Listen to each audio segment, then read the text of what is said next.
Good afternoon, everyone. We're back in a special session of the Board of Selectmen. As is usual, we dispense with the normal formalities of a meeting. This is specifically to get COVID updates from our officials and to take care of some business. So typically what we do is we start with some information, but I think today we have a little business we're going to do first.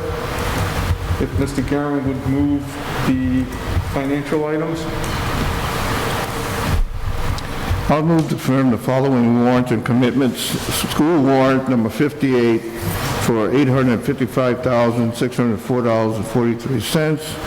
Vendor warrant number 57 for $108,267.85. Ambulance commitment $51,861.45. Ambulance commitment for $23,300.57.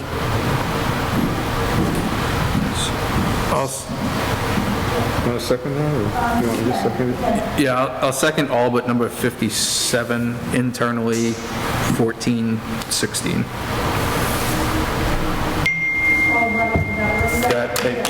Yes, right. And so then, really, should we second the other part of it? Yes, I'll second the others that were just mentioned.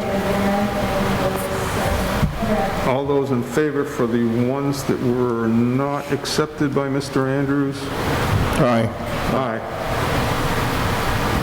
The remainder, all those in favor? Aye. Aye. Recuse. I move to approve the following warrants and commitments. Payroll warrant number 58 for $409,351.02. Vendor warrant number 59 for $229,604.06.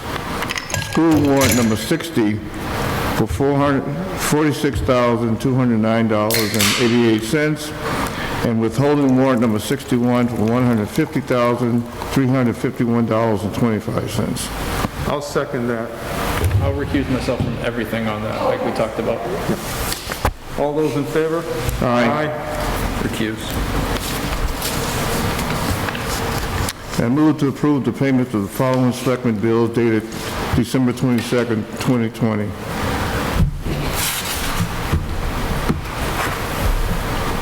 Town Hall electricity, $1,311.65. And that seems to be all we have today is the one bill. Second. All those in favor? Aye. Unanimous. We'll start with our COVID update. It looks like Chief Averis is the whole team today, filling in for everyone. Thank you, Chief. No problem. So I don't have the accurate counts, but I will say that we're, averaging between 2 and 5 new cases We're a day. double red, basically. If red is 25 cases over a 14-day period, we're now at 53 or 54 cases. We had that bulge because of the 12 people that tested positive from Halifax in the testing program, but all 12 of those people are off the list now. But we're looking, as of today's being the 22nd, we're looking through December 9th through December 22nd. So the testing program folks are off the list. And we're still now in the low to mid 50s. One of my colleagues contacted everybody in the area and said, are you seeing the same thing I'm seeing, meaning the jump in cases? And the answer is yes, everybody is. It's not unique to Halifax. There are very, very few places where anyone can point at and say, this is the cause, in the sense of it's a school system, it's a college, it's a restaurant, it's a business, or anything like that. It's basically community and home transmission that's happening. So it's very difficult to get under control if the causes are so diffuse.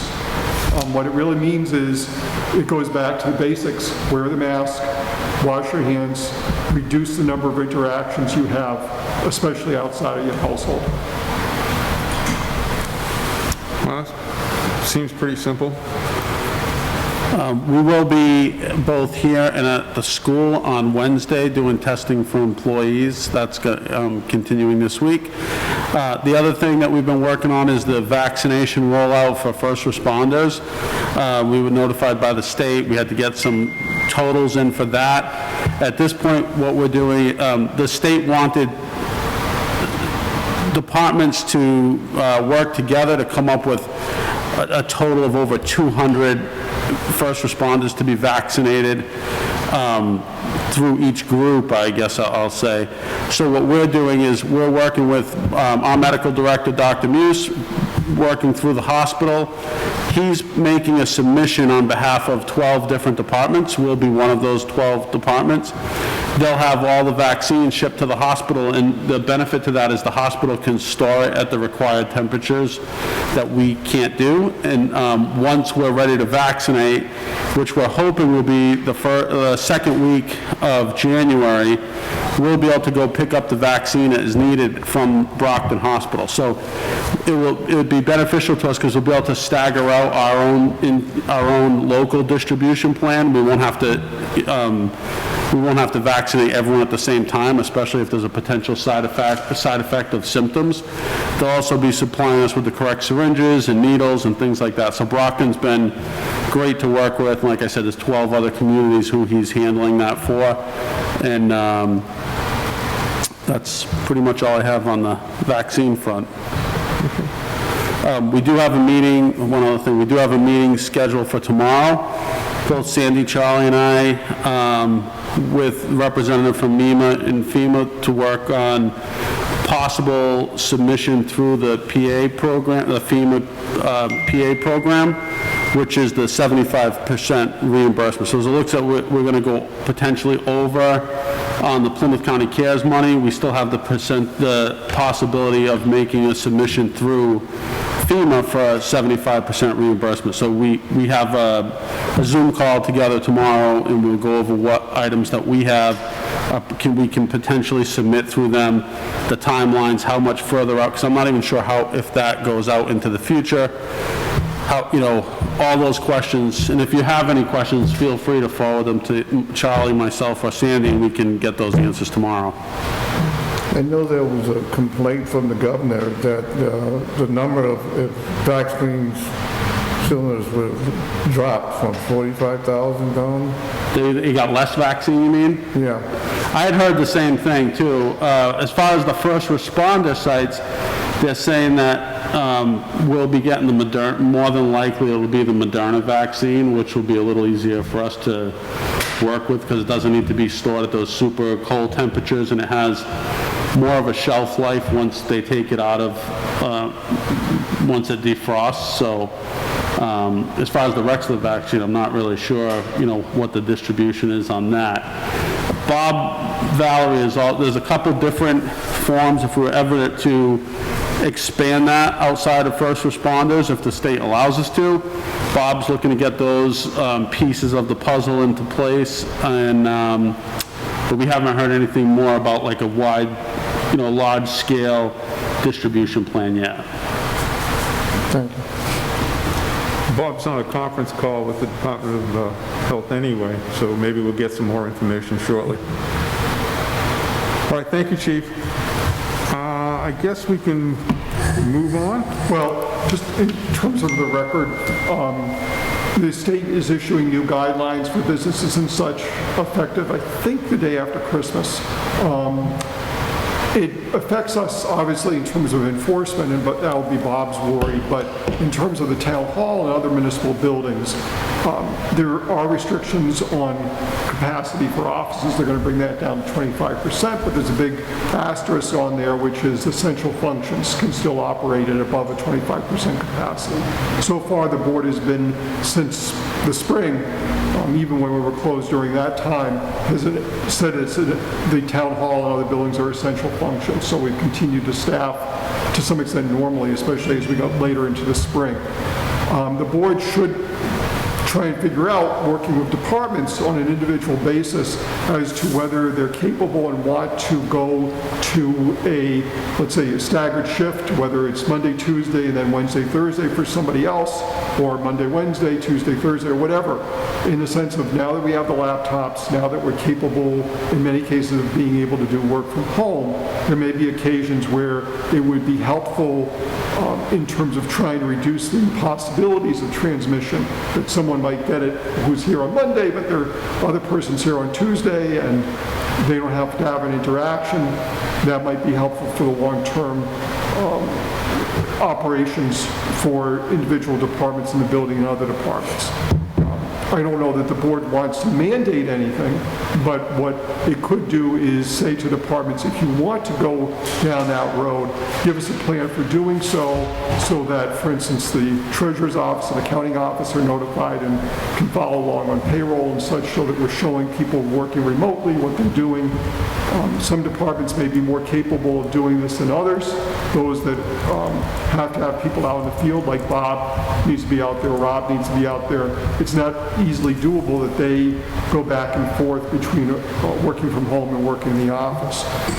But it's something the board should consider, especially where the governor, even just a couple weeks ago, had been encouraging offices, not just municipal, but in general, if people could do telework, they were encouraging it again to try and reduce the amount of transmission that was occurring in workplaces and such. Well, it's a good thing there's an asterisk in front of that, because for all practical purposes, we'd be talking about a half a person in an office. I'm of the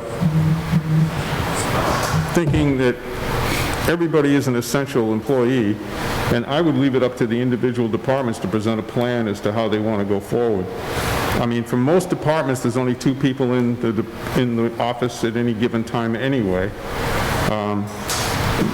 Everyone can theoretically work from home, but, realistically, there's only a certain amount of things you can do from home. Anything you have to put your hands on a file for, that's not going to happen, obviously. But, these are extraordinary times, so, we do extraordinary things.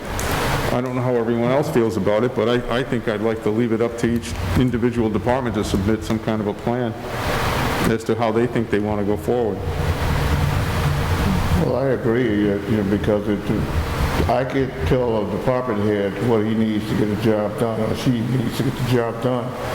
And I think they know better than whether they can let a person stay home or not and still accomplish the goals that have been set. I think if the department head can handle their staff to get the job done, that's fine. I think that we need to keep the town hall open to allow residents to get their business done. So as long as those 2 goals are met, if there's a way for one person to work from home from that department to open up space in the office, then it's fine with me. So I'll indicate that, they have, the options they have do include having people work from home, but they'll need to manage, as Gordon just pointed out, things that may be seemingly contradictory in the sense of keeping the office open for townspeople, but at the same time having people home. Right. But they'll need to work that out. And then, as we've talked through the treasurer's office and the accounting office, they'll have to document any work from home, what the person's doing, check in, check out, things like that. The second part on the governor's orders, it's not clear, and Bob may be getting that information, is that it's specific to say that indoor event venues are limited to 10 people. It didn't say gatherings. So for our purposes, I'm not sure what that means, but the board should seriously consider on its own whether it wants to continue to meet in person. We have a meeting scheduled for Monday, December 28th at this point at 3 o'clock. I'm going to be having to, in reality, unless I come back in, I'll be taking the next couple of days off next week. I have to set up the meeting on Zoom anyway, if you want me to be there, so to speak. Most of the boards and committees right now are meeting virtually. The ZBA and planning are virtual, school committees are virtual.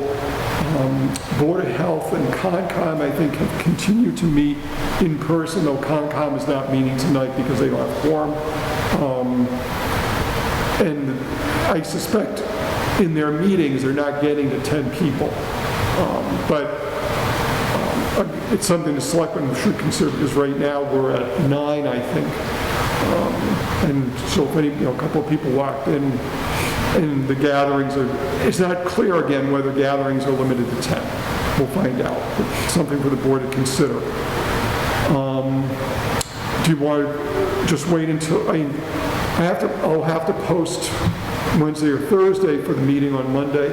I don't know whether you want me to post, given that I'm going to be out of town, for a Zoom meeting, or do you want to meet in person? Well, we weren't posting for Mondays anymore anyway, right? Well, you were going to post on Monday the 28th because your next regularly scheduled meeting, I believe, is, because of the Thursdays, Christmas Eve, New Year's Eve, your next regular meeting would have been the 7th of January. I think at this point, the 28th, we could probably still do here unless somebody has some other It's fine. If you want to Zoom it, I can set up We'll see what we can figure out a screen situation to share you on. I mean, it's easier for us to be here. Yeah, no, I understand, yeah. And if we have the option of letting people join in via Zoom, that's even better. We've got to still... we can do both. I mean, when I was trying to listen to Gordon downstairs, it was mostly... So right now, my internet connection has gone unstable at least 3 times, and right now, I think we have, including my own, 4 connections in Town Hall right now, so... I would go and try to connect into this from the agenda that's posted on the website. And it said there wasn't a legitimate, it wasn't a meeting. There was no meeting under that. So it wasn't working. Okay. Could you get in, Helen? I could get in, but I couldn't hear anything. That's why I can't hear. I shut my Wi-Fi off on my phone and tried to dial in, but it wouldn't let me in. Yeah, it just kept telling me there was no meeting. That's what Well, I will talk with Caesar again about the bandwidth issue.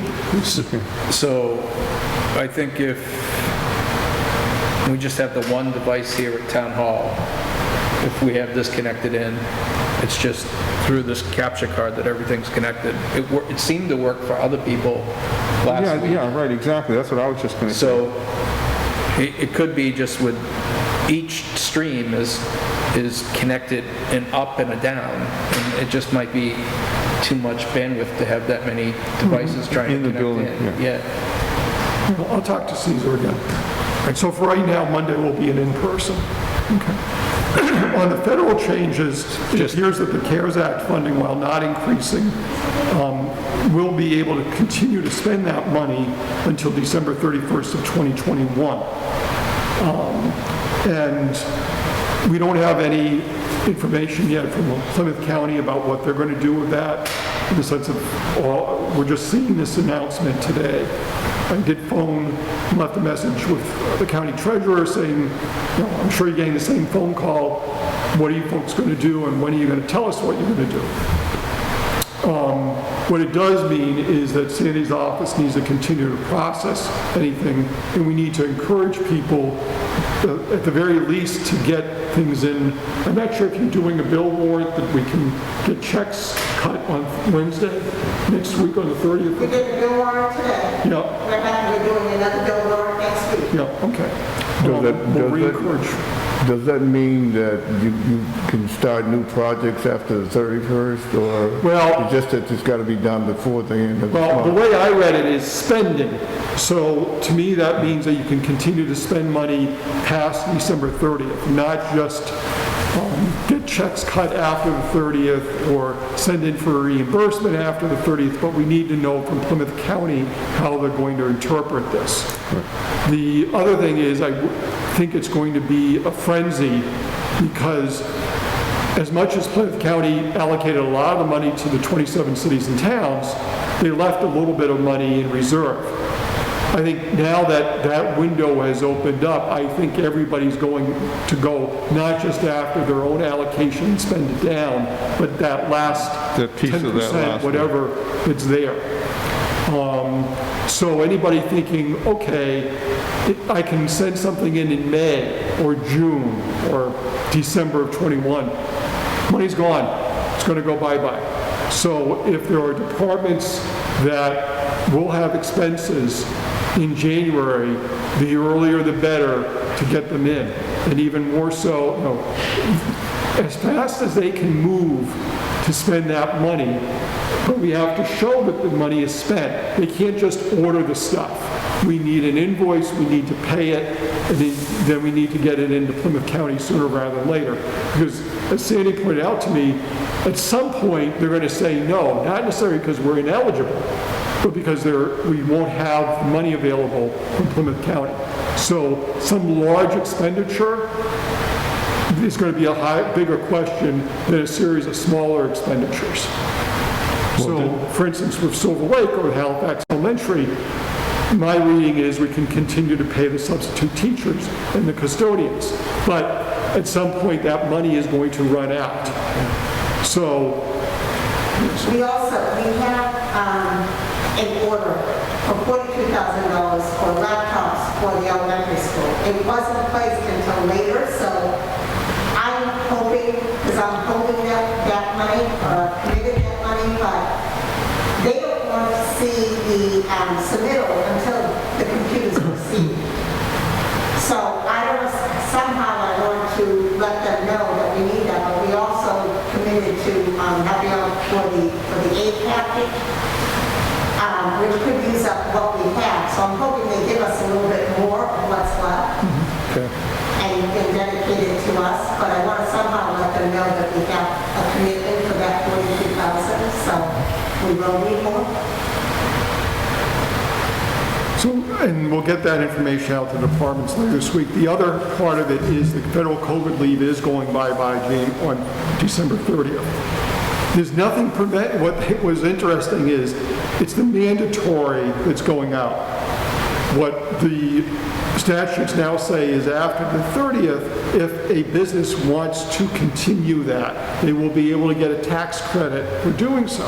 Well, we're not going to get a tax credit, obviously.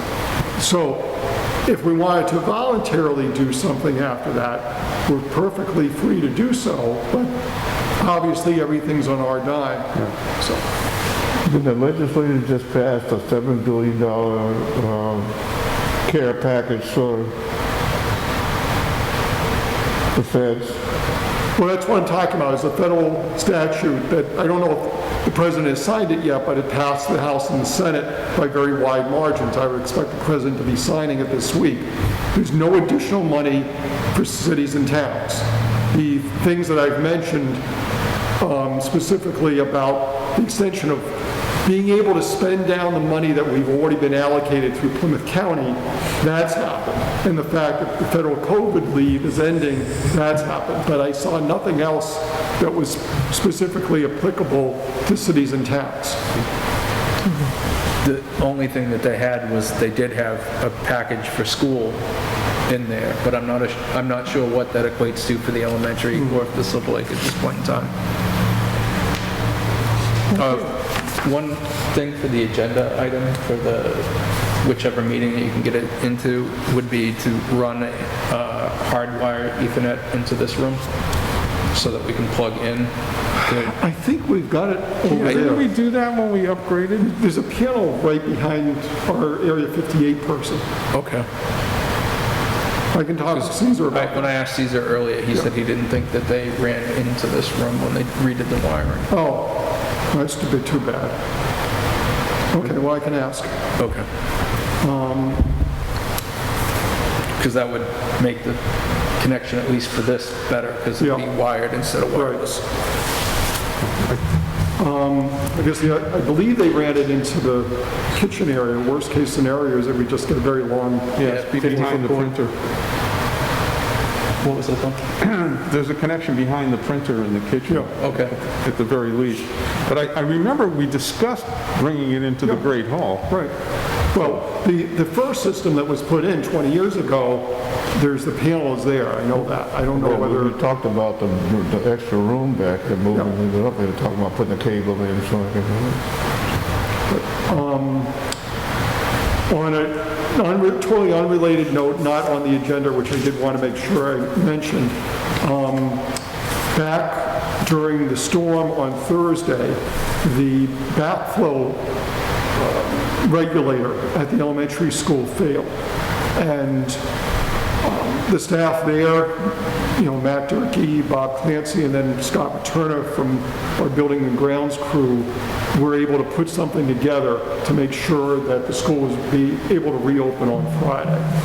And I wanted to point out, and Matt wanted to make sure I said this, is that the decision that we made to have Scott be able to work over at the school and direct functions there, and also obviously take advantage of his expertise and being able to compensate him properly for that expertise, made a big difference in terms of being able to open the school or not open the school. They have to put in something that's going to be a more permanent fix, but having those departments and those employees being able to work together on that project made, said we're going to open, said we're going to be closed. It has nothing to do with COVID or anything else, but it happened obviously after we posted the agenda, but I wanted to make note for the board and for the record, the choices the town made earlier this year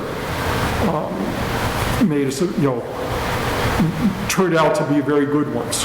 Well, for one, I'm really glad to hear that because that confirms what we suspected would be the case and we were hoping would be the case, so that's good news. In addition to the fact they fixed it and the school was able to open. I did have a conversation with Scott and Matt, and I'm going to invite them to come to the school committee meeting in January and just, say thank you from the school committee for their hard work, because they put in a ton of time to try to get a solution to the problem. And Scott responded back and said that there's no new cable line in the Great Hall from the recent cabling project. It never got done before we severed ties with the contractor. Okay, well, I know we had talked about it. The whole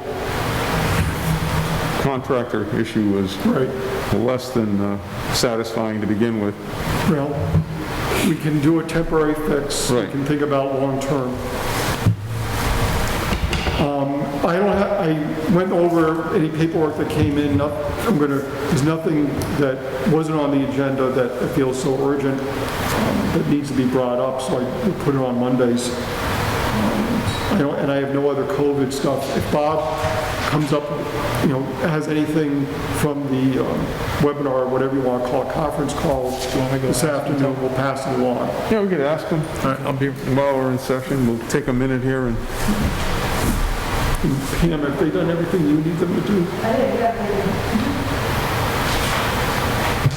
The vehicle for inspectional services will be ready probably tomorrow afternoon. I was going to ask you about that afterwards. Yeah, so that'll be done tomorrow, and then Monday I have them going to put just like a decal. Do you want it to just say town seal with inspectional services? I think that covers everybody. I think that's the wisest way. Okay. And then the only other question was, do you want the town seal to be white and black, or like yellow and black, or is there an official? Oh, the gold and black? Well, he gave me like 3 different samples, and I'm like, I don't know. Is there an official? I'm not going to comment on it. I don't think we ever picked an official one. I think most of them are in the gold, right, or the yellow. So this is the yellow. We do black and gold like that. Yeah. Which one's the cheapest? I asked, that's usually my first question. It doesn't make a difference. No? Does anyone care? You want to walk it down to Detroit? Yeah. It doesn't make any difference because if the person's driving, he's got to have some kind of ID on him anyway. Yellow and black, or white and white. Bob's going to give us an update this week. Yellow and Oh, black. good. You like the yellow? Okay. I like the gold, yeah. What are you doing? For the car, white, or they like this one? Whatever. Gold it is. So that's all it is.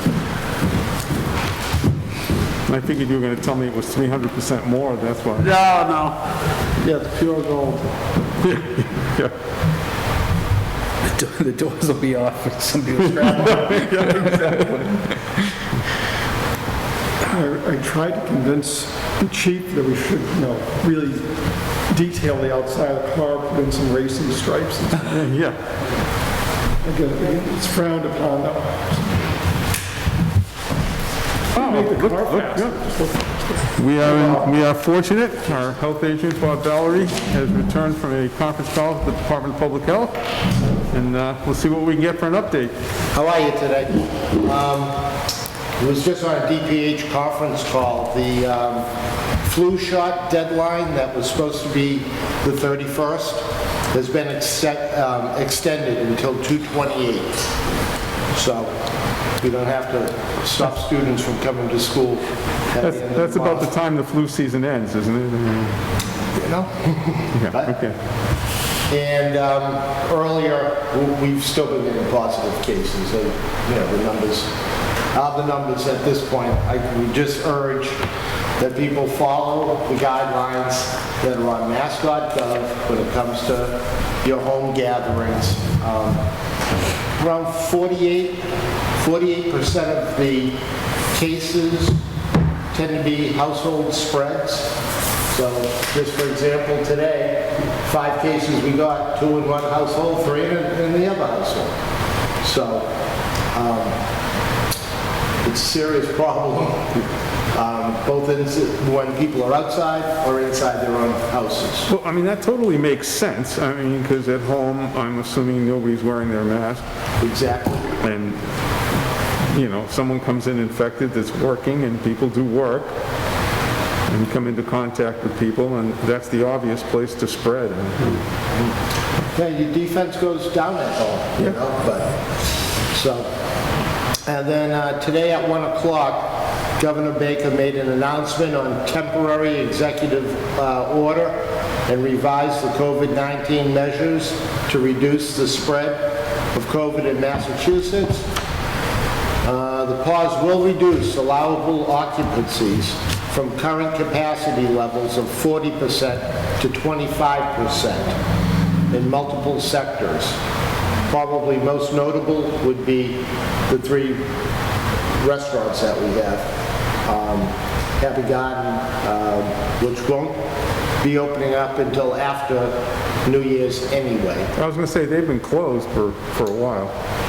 They wanted to close for 2 reasons. They did have one case that tested positive, but they really didn't feel that they'd be able to handle Christmas Eve and New Year's Eve on a safe basis. Yeah, because everybody orders out for those events, yeah. Yeah, so the owner talked to me and he said, I'd like to just voluntarily stay closed. I said, absolutely. That's the safest way. I know it's going to be disappointing for quite a few families, but it is what it is. I'm one of them. Oh, yes, I'm sure, So then I'll be speaking with Dave from Grow 58 in Lionsville. I'll talk to George from Monpont, because we just opened up the 50/50, and I set all the seating capacities according to what it was, so I'll have to roll it back to what it's going to be. There are other areas that are affected in here, but let's see, I'll just do it quick. Small spaces, limit of 5 people, 25% limit will not apply to manufacturing, laboratories, drive-in movie theaters, or construction sites. Limit of indoor events, limits on outdoor events will be at 25 people and 10 people for indoors. Limits on outdoor performance venues, we really don't have that going on now. Office spaces will be required to reduce capacity to 25%, but there will continue to be allowance for offices with critical services, such as public safety, public health, and other critical services. There's no approval required for these exemptions. And then K-12 schools continue to be exempted, K through 12, from the capacity limits, and will need to follow the DESI standards. So, When they were talking about the indoor events, did they say anything about gathering specifically? No. Nope. That's what I had. Thank you, Bob. We did discuss the situation here in the building earlier, and I think the consensus, at least for the time being, was that we're going to kind of leave it up to the department heads to figure out what was best for them and how to operate and present what they're going to do. So I think at least for the immediate time being, No, I thought really that would be the way to handle it, would be department by department, more or less, you know. because everybody has unique circumstances and, you know. Yeah, and sometimes, you know, too broad a brush doesn't always work on every situation, so as long as people do know that they can weave a bit if they need to, that's great. Anybody have anything else? All right, I guess we can ask for a motion to adjourn. So moved. Second. All those in favor? Aye. Merry Christmas, everybody, or happy holidays. Happy holidays, Merry Christmas, Happy Hanukkah, Kwanzaa. Stay safe, or try anyway.